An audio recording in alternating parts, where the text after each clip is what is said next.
Good morning students. पिछले video में देख रहे थे अध्याय 1 भूगोल खंड से।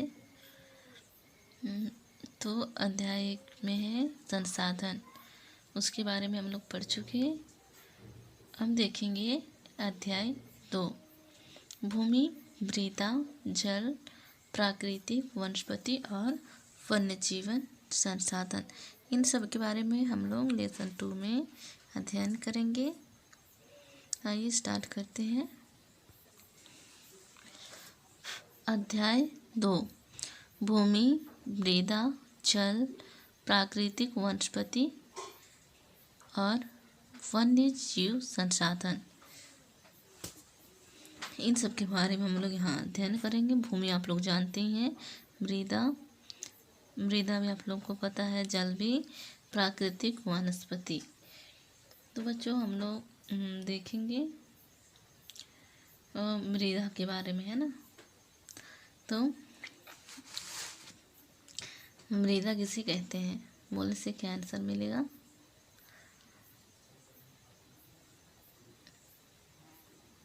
मृदा मिट्टी को कहा जाता है ना।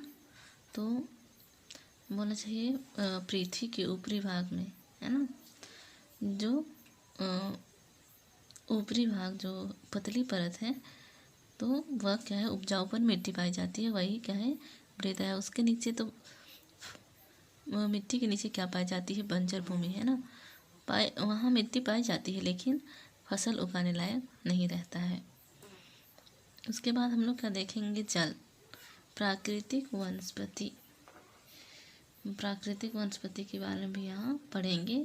उसके बाद है वन्य जीवन संसाधन, जंगलों में रहने वाले जीव जंतु के बारे में यहाँ अध्ययन करेंगे।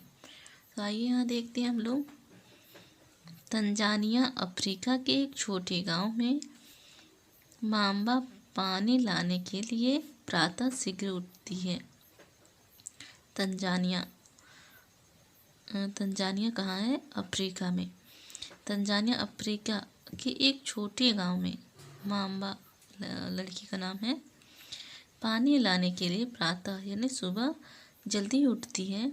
उसे बहुत दूर जाना पड़ता है और वह कुछ घंटों के बाद लौटती है। मांबा नामक लड़की क्या करती है, सुबह जल्दी उठ करके वह पानी लेने के लिए जाती है। मतलब उनको पानी लेने बहुत दूर जाना पड़ता है, तो वह मिनट में नहीं बल्कि वो कुछ घंटों में लौटती है। इसके उपरांत वह घर के कार्यों में अपनी माँ का हाथ बटाती है। जब पानी लेकर के लौटती है उसके बाद क्या करती है, घर में उसकी माँ घर का काम करती है, उसमें मांबा हाथ बटाती है और अपने भाइयों की बकरियों की देखभाल में मदद करती है।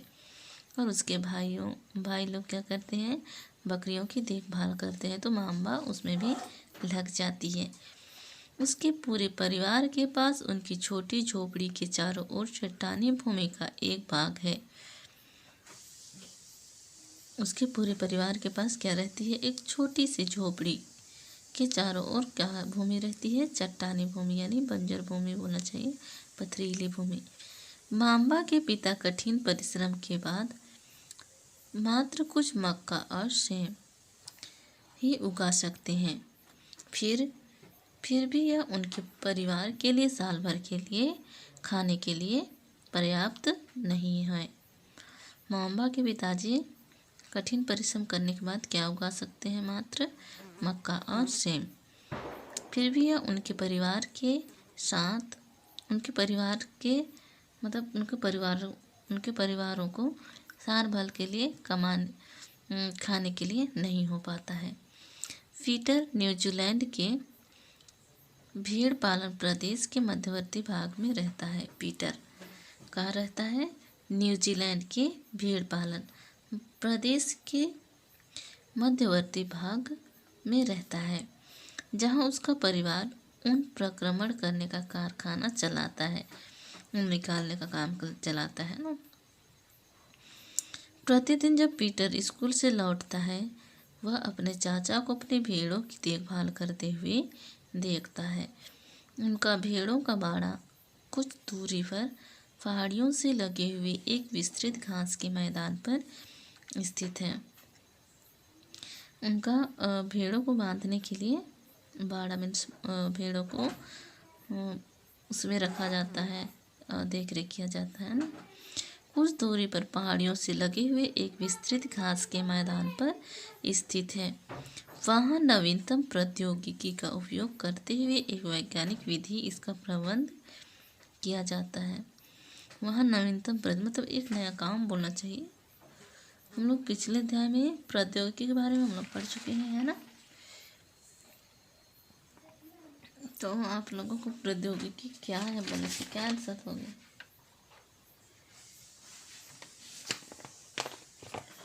हम लोग अध्याय 1 में देखते हैं। यहाँ देखिए, किसी काम को सीखने के लिए, करने के लिए या वस्तु बनाने में एक नया ज्ञान का वहाँ प्रयोग क्या कहलाता है?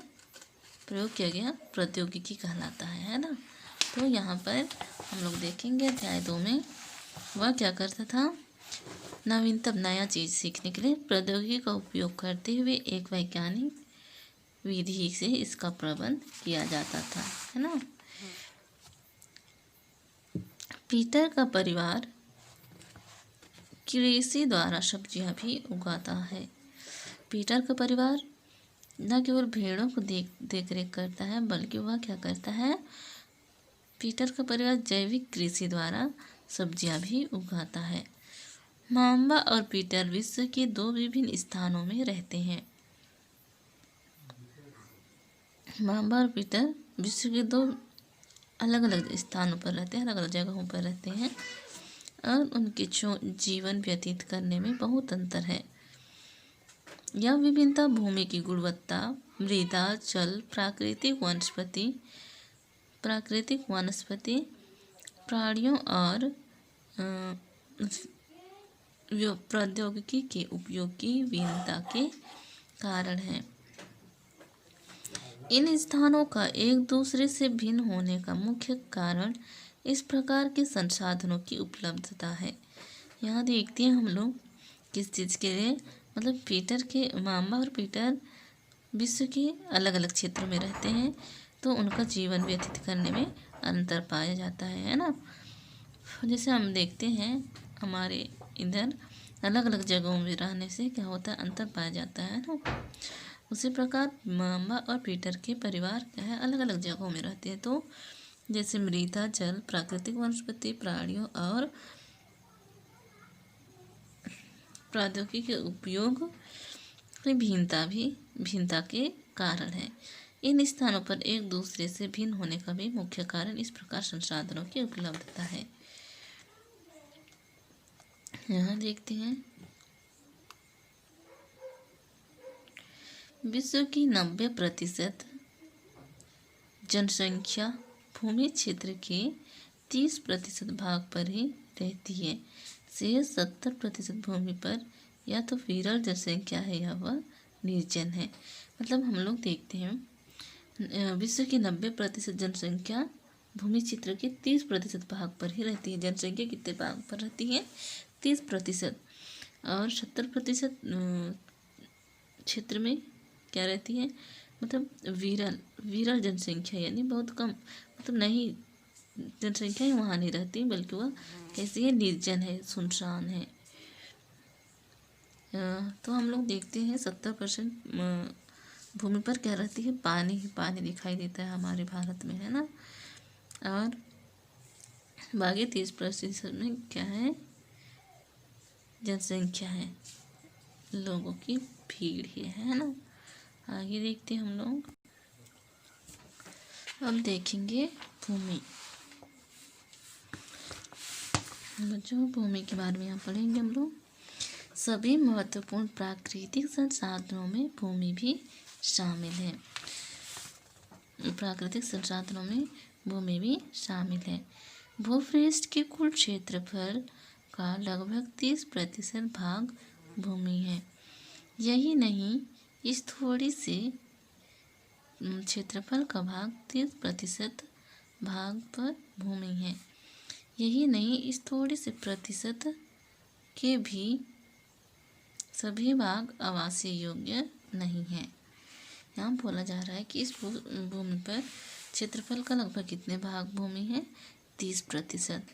बस यही नहीं है कि इस थोड़ी सी जगह पर न केवल आवास है, यहाँ पर इस थोड़े से प्रतिशत के भी सभी भाग आवासीय नहीं है, आवास योग्य नहीं है। मुख्यतः भूमि और जलवायु के भिन्न भिन्न लक्षणों के कारण विश्व के विभिन्न भागों में जनसंख्या का वितरण असमान पाया जाता है।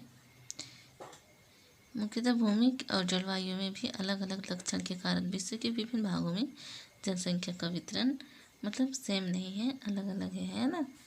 उबड़ खाबड़ स्थलाकृतियाँ यानी जमीन को बोला जा रहा है स्थलाकृति, स्थल की आकृति, पर्वतों की तीव्र ढाल, जलाक्रांत संभावित, यहाँ देखेंगे जलाक्रांत मतलब जल की स्थिति को बोल रहा है, संभावित निम्न क्षेत्र, मरुस्थल क्षेत्र एवं सघन वन क्षेत्र सामान्यतः विरल अथवा निर्जन है।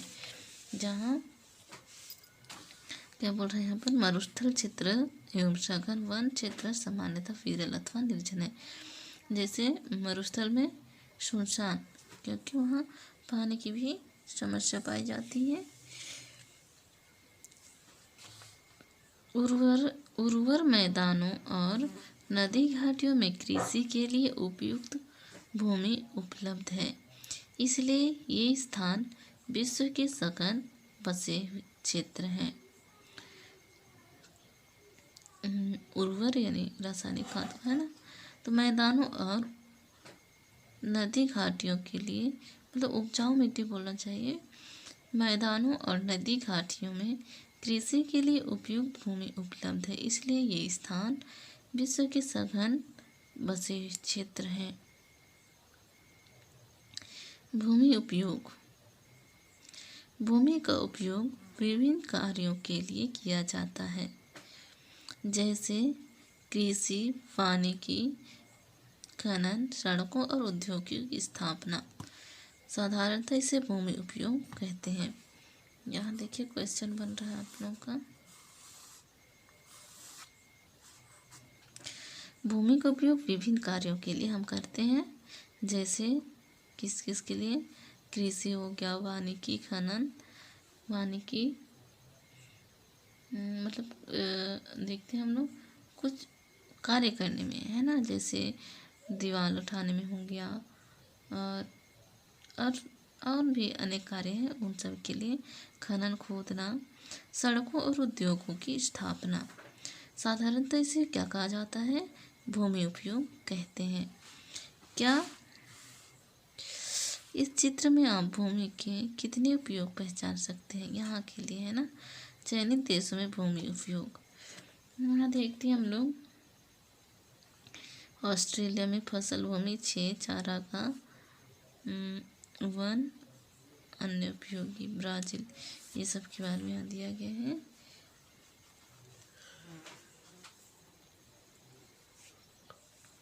तो यहाँ क्वेश्चन है, देखते हैं हम लोग, ऊपर दी गई सारणी का अध्ययन करके निम्नलिखित प्रश्नों के उत्तर दीजिए। उन देशों के नाम बताइए जिनमें फसल भूमि, वन, चारागाह और अन्य उपयोगों के लिए भूमि प्रतिशत सबसे अधिक है। तो हम लोग देखेंगे फसल भूमि का सबसे अधिक प्रतिशत 57% भारत में है। वन का प्रतिशत 67 जापान में है।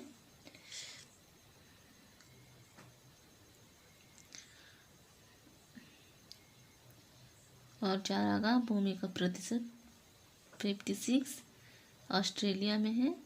और अन्य उपयोग के लिए सर्वाधिक प्रतिशत 52% भूमि कनाडा में है। कहाँ का बताइए, भारत में है 57% भूमि के लिए, और चारागाह के लिए है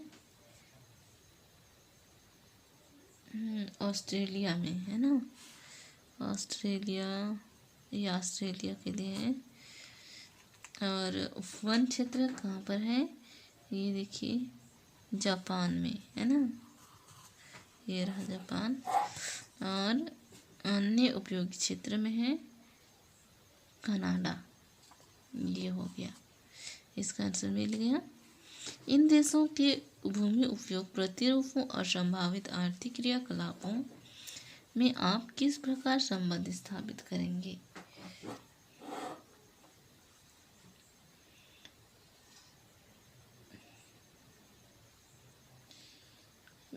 इसका आंसर बहुत लंबा है, तो हम लोग देखते हैं यहाँ पर।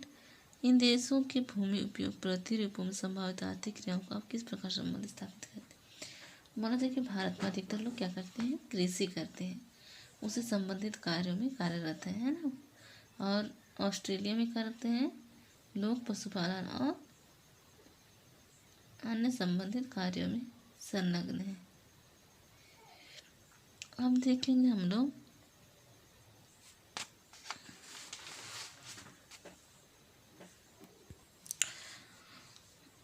आप माम्बा और पीटर के परिवारों के भूमि उपयोग के विभिन्न तरीकों की सूची बना सकते हैं।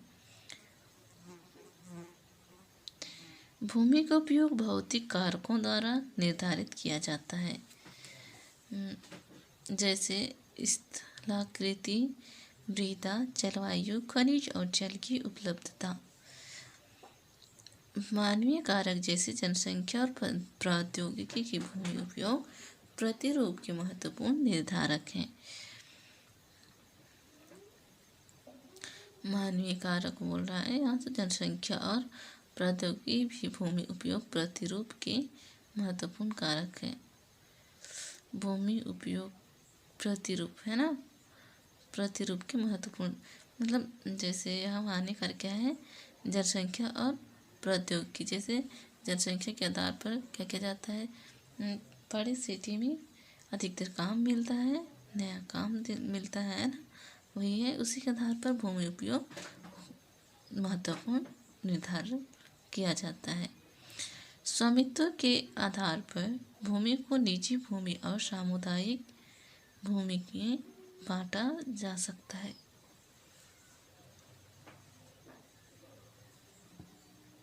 निजी भूमि व्यक्तियों के स्वामित्व में होती है। यहाँ बोल रहा है स्वामित्व के आधार पर भूमि को निजी भूमि और सामुदायिक भूमि में बांटा जा सकता है। मालिक के आधार पर भूमि को निजी यानी अपनी खुद की जमीन और सामुदायिक यानी सामूहिक भूमि में बांट दिया जा सकता है। निजी भूमि व्यक्तियों के स्वामित्व में होती है, जबकि सामुदायिक भूमि समुदाय के स्वामित्व में होती है। यहाँ आप लोगों को समझ में आ रहा है, निजी भूमि व्यक्तियों के स्वामित्व में होती है यानी खुद की। और यहाँ देखिए समुदाय में यदि जमीन है तो वह समुदाय के मालिक में होती है। सामान्य रूप से इसका उपयोग समुदाय से संबंधित व्यक्तियों के लिए किया जाता है, जैसे चारा, फलों, नट या औषधियों बूटियों को एकत्रित करना, औषधि जड़ी बूटियों को। इस समुदाय भूमि को साझा संपत्ति संसाधन भी कहते हैं।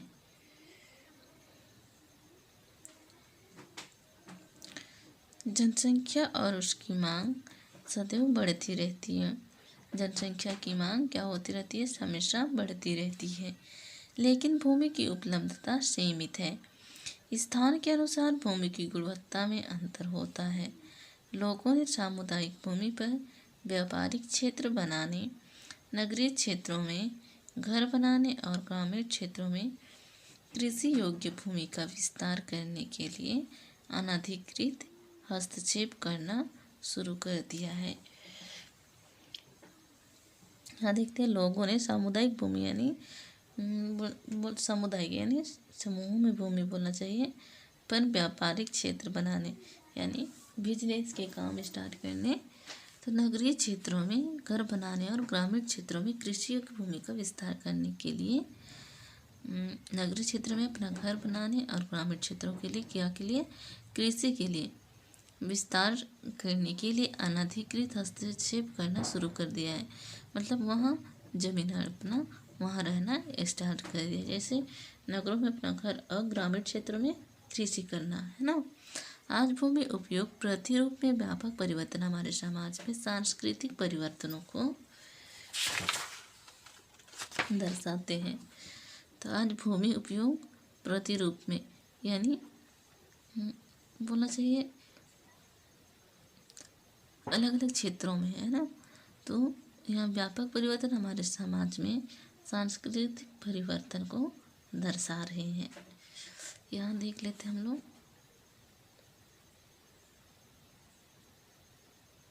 अपने घर पड़ोस में कुछ बुजुर्ग व्यक्तियों से बात करें कि पिछले कुछ वर्षों से भूमि उपयोग परिवर्तन के विषय में सूचना एकत्रित कीजिए। प्राप्त जानकारी को अपनी कक्षा की सूचना पट पर प्रदर्शित कीजिए।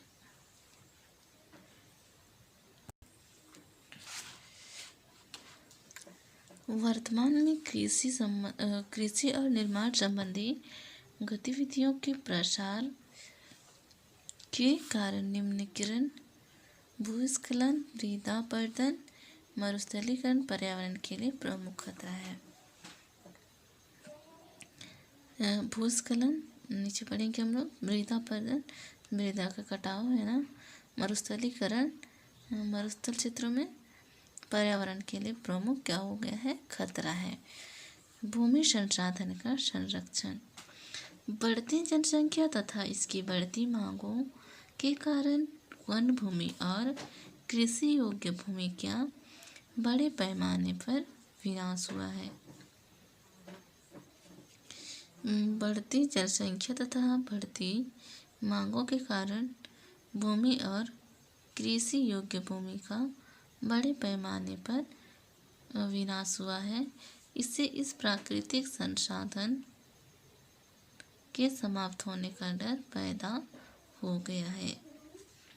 हम लोग देखेंगे यहाँ भूस्खलन के बारे में। भूस्खलन क्या है ना। तो हम लोग जानने की कोशिश करेंगे भूस्खलन के बारे में यहाँ। तो हम लोग जानते हैं कि जैसे बहुत ज़्यादा पानी गिरता है तो मिट्टी के टीले रहते हुए क्या होने लगता है, मतलब लगातार पानी होने से वहाँ की मिट्टी धीरे से ढह जाती है ना। वह क्या है, भूस्खलन। मतलब वो बड़े बड़े आकार में बड़े बड़े रूप लेकर के गिरने लगते हैं, है ना। यहाँ भूस्खलन का रूप दिखाया गया है, देखिए। तो हम लोग भूस्खलन के बारे में देखेंगे। भूस्खलन को सामान्य रूप से शैल, मलबा या ढाल की गिरने वाली मिट्टी के बृहद संचालन के रूप में परिभाषित किया है। तो भूस्खलन कोई मिट्टी केवल नहीं, जैसे इसमें दिखाया है शैल, मलबा या ढाल से गिरने वाली मिट्टी की बृहद यानी बड़ी संचालन के रूप में परिभाषित किया गया है। वे प्रायः भूकंप, बाढ़ और ज्वालामुखी के साथ घटित होते हैं। लंबे समय पर भारी वर्षा होने से भूस्खलन होती है। लंबे समय तक भारी वर्षा होने से क्या होने लगती है, भूस्खलन होता है। यह नदी के प्रवाह को कुछ समय के लिए अवरुद्ध कर देता है। मतलब बहुत सारा पानी गिरता है, बहुत ज़्यादा, बहुत तेज, और नदी क्या होने लगता है, नदी नाला पूरा भर जाता है। तो जो नदी की बहाव रहती है वह क्या हो जाती है, रुक जाती है। तो नदी अवरुद्धता के अचानक फूट पड़ने से निचली घाटियों के आवासियों में विध्वंस आ जाता है। मतलब नदी का बहना जब रुक जाता है तब क्या होने लगता है, जैसे हो गया ऊंची ऊंची टीलों में, है ना, पत्थर होगा, मिट्टी होगा, तो वहाँ की जो मिट्टी है वह क्या होने लगी, गिरने लगेगी, या पत्थर भी गिरने लगेगा। तो अचानक फूट पड़ने से निचली घाटियों की आवासों में विध्वंस आ जाता है, मतलब टूटने लगता है। पहाड़ी भूभाग में भूस्खलन एक मुख्य और विस्तृत रूप से फैली प्राकृतिक आपदा है। आपदा क्या है, तो आपदा यानी मिट्टी का बहाव, है ना। मतलब किसी चीज़ को बहा कर ले जाना बोलना चाहिए, वह क्या कहलाएगा, आपदा। या मिट्टी को केवल नहीं, जैसे बाढ़ हो गया, तूफान आ गया, ये भी आपदा कहलाएगा, है ना, प्राकृतिक आपदा। मतलब बाढ़, तूफान, अकाल, ये सब क्या हो गया, अचानक पड़ता है ना, वह प्राकृतिक आपदा। वह मनुष्य के द्वारा नहीं होता, वह प्राकृतिक प्राकृतिक रूप से हो जाता है। पहाड़ी भूभाग में भूस्खलन एक मुख्य और विस्तृत रूप से फैली प्राकृतिक आपदा है, जो प्रायः जीवन और संपत्ति को आघात पहुंचाती है, यानी हानि पहुंचाती है।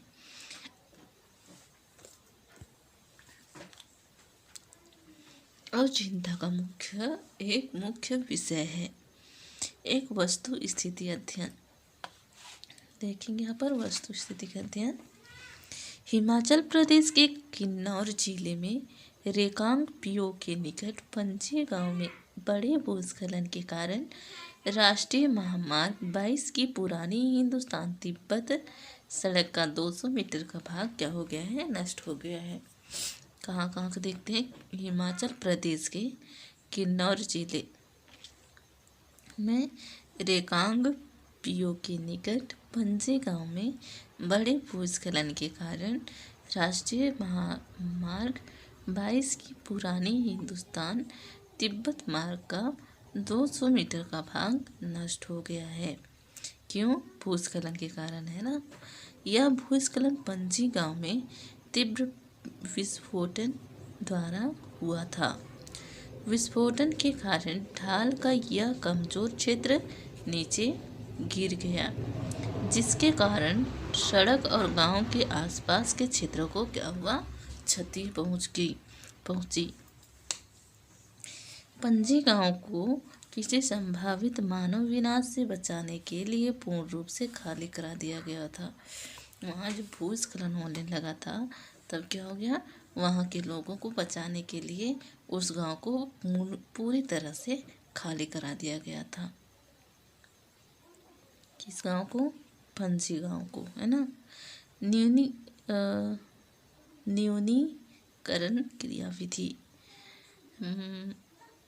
वैज्ञानिक प्रविधियों के विकास में हमें समझने की शक्ति मिली है। न्यूनीकरण क्रियाविधि वैज्ञानिक के द्वारा नया विधि, है ना। वैज्ञानिक प्रविधियों के विकास में हमें समझने की शक्ति मिली है कि भूस्खलन उत्पन्न होने के कौन कौन से कारक हैं और उनका प्रबंधन कैसे करना है। भूस्खलन को रोकने की कुछ प्रविधियां निम्न हैं। भूस्खलन प्रभावित क्षेत्रों का मानचित्र बनाकर इनमें प्रभावित होने वाले स्थानों को क्या करता है, इंगित करता है, इशारा करता है। इस प्रकार इन क्षेत्रों को आवास बनाने के लिए छोड़ा जा सकता है।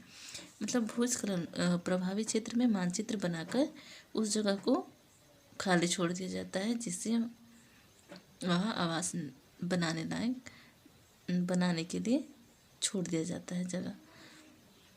भूमि को खिसकने से बचाने के लिए प्रतिधारी दीवार का निर्माण। भूमि को खिसकने से बचाने के लिए प्रतिधारी, मतलब यहाँ दिखाया गया है, देखिए ये क्या है, प्रतिधारी, है ना, दीवारों का निर्माण करते हैं। भूस्खलन को रोकने का सबसे प्रभावी तरीका वनस्पति आवरण में वृद्धि है। सतही अपवाह तथा झरनों प्रवाहों के साथ साथ भूस्खलन की गतिशीलता को नियंत्रित करने के लिए पृष्ठीय अपवाह नियंत्रण उपाय कार्यान्वित किए गए हैं। सतह यानी किनारे के अपवाह तथा झरनों प्रवाह, जहाँ नदी नालों में जो पानी बहती है उसके साथ साथ भूस्खलन की गतिशीलता को भी नियंत्रित करने के लिए पृष्ठीय अपवाह नियंत्रित उपाय कार्यान्वित, मतलब लागू किया गया है ये चीज़ करने के लिए। तो बच्चों आज के लिए इतना ही।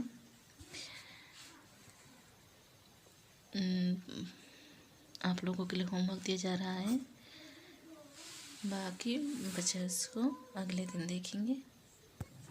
नागरिक शास्त्र खंड से आप लोगों को होमवर्क दिया जा रहा है अध्याय 1 का। विश्व बाल शोषण मुक्ति दिवस कब मनाया जाता है? हम दूसरे लोगों के गंदे व्यवहार और हरकतों से शिकायत किससे करेंगे? लिखिए। आप दूसरे लोगों के गंदे व्यवहार और हरकतों से बचने के लिए कौन कौन से 4 काम करेंगे? लिखिए। ये 3 आप लोगों को होमवर्क में दिया जा रहा है। टाइम से होमवर्क करके मेरे नंबर पे सेंड कर दीजिएगा।